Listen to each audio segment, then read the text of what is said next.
Classical Conversations is back now with Baritone Benjamin Appl, who is releasing an album in memoriam for the distinguished Dietrich Fischer-Dieskau. If you're a lover of art song, you probably know the name already, but now we have this incredible opportunity to learn more about the man behind the legacy, his life, and all the accolades therein. Welcome, Benjamin, and thank you for taking some time with me. Hello, Mary. It's a pleasure talking to you.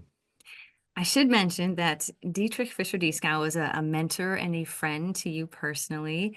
So can you tell us about the story of how that connection unfolded? And did you even imagine that you'd come to know and work with him?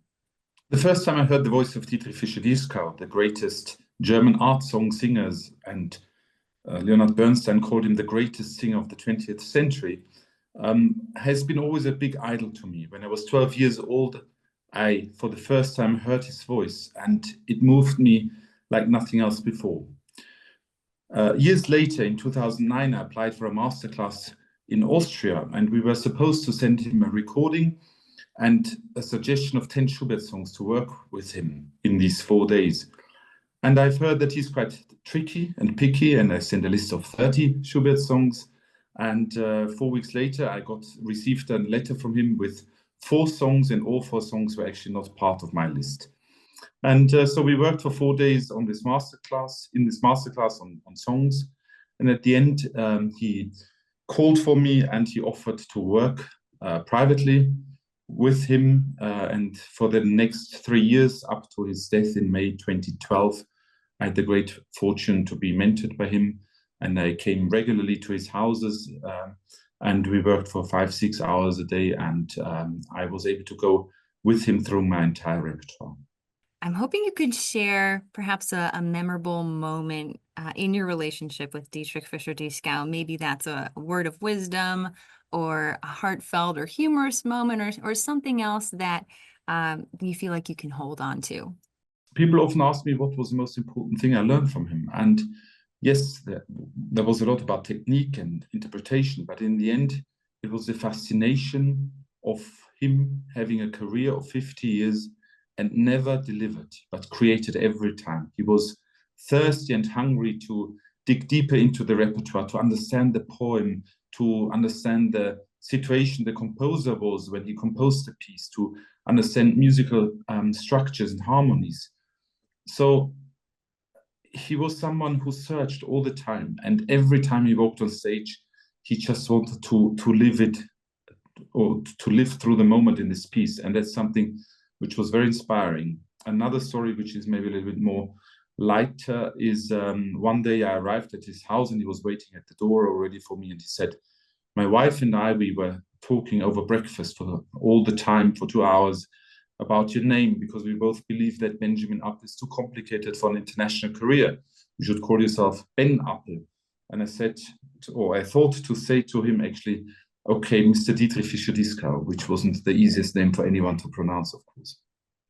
Let's talk a little bit more about the curation involved in this project, because with the work that you've put in to document different stages of his life, not only through the musical recordings, but with photos and, letters, etc., it feels like a collector's album. And I wondered if there were some details that, extra details you learned about him along the way. I had the big opportunity in the last 2 years to go through most of his private archive, through letters he wrote, through his diaries, contracts, programs, all kind of things. And it was an incredible journey for myself to discover even more facets of his very, very colorful personality and life. So I felt in these times really to get to know him better, although he was not with us anymore. So out of this incredible knowledge I was allowed to collect, for me it was important, next to releasing an album, to accompany it with a book and give an insight to a man who always tried to be very private, he was very distant even to colleagues and friends, who was very shy in a way. And with his personality on one hand, keeping this privacy, but also giving a little insight for people to understand who he was and which events in his life shaped him to the artist he became. For a really detailed look at the events of Dietrich Fischer-Dieskau's life, there's a lot to peruse in the accompanying booklet. But for now, can you give us kind of the bird's eye view of different stages of his life? Of course, he was one of the greatest singers in history, and he often is mentioned as the two biggest or most important artists, not just in terms of their singing, but also in terms of their historic footprint. I think it's really Callas and Fischer-Dieskau are the two greatest singers of the last century. But the career itself, of course, is more or less a little bit copy and paste and copy every year, the big festivals, the big opera houses. For me, the most interesting part of his life is really his youth, growing up in Berlin in a family where their father was a teacher, but he always wanted to be a composer. And my album will includes songs composed by the father and brother. No one heard them ever before. So growing up in these circumstances, when Adolf Hitler gained power, Dietrich Fischer-Dieskau was a very shy person, very unsporty, not really the ideal soldier for Germany, but nevertheless he was he had to go as a soldier to Russia. That's where he learned his songs. There are moments where he looked after horses there on the Russian front, where he sang all the songs into the ears of the horses, where he described his experiences in war. Then he ended up as a prisoner of war in an American camp in Italy, where he performed songs and arias in front of 6,000 soldiers, German soldiers or prisoners, unaccompanied, where he then traveled from one camp to the next, performed German songs, performed Russian, English, French music right after the war, and then coming back to Berlin and started as a German singer, a worldwide career, and really somehow was able to bring this German tradition of art song into a new generation, a new modern approach, where he really, I find, did an incredible work of reconciliation and a messenger of peace. Those pieces that are world premieres, as you mentioned, the music by his family members, where did you come across the scores for those? Were those in the family archives? So I had the chance, as I said before, to go through his personal archive. So it's really his collection, it's his handwriting, it's his diaries, it's really the inner sanctuary of any personality.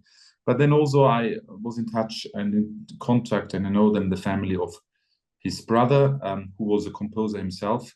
So I also had the chance to have his diaries and have a view of a brother looking at Dietrich Fischer-Dieskau. And in every family, brothers sometimes have a better time together and sometimes a different one. But so it gave a second opinion, a second view on him, and some of the scores were also in the archive of the brother. Well, Dietrich Fischer-Dieskau would have been 100 years old this May. If he were still with us now, is there something that you would wish to say to him? Particularly the last few meetings with him were filled with sad moments where he cried a lot, where he was depressed. He often asked the question, what will be left from him, his music making, but him as a person. And he was worried that his legacy has been forgotten. I see it with some of my students in London. They are more interested in the singers of nowadays, the singers who are on social media, the singers you can swipe or scroll, less actually the singers of the past. And I hope that this album and the book I put together in the last few months and years is something which gives him joy, and something where he has the feeling that people still remember him. Yeah, I feel like you can really feel, I mean, what a heartfelt tribute this is to such an amazing singer. And we appreciate everything that went into that. I want to thank you for inviting us into his world through your music and your talents of your own. It's been a real pleasure speaking to you, Benjamin. Thank you very much, Mary, and all my best to you and the listeners.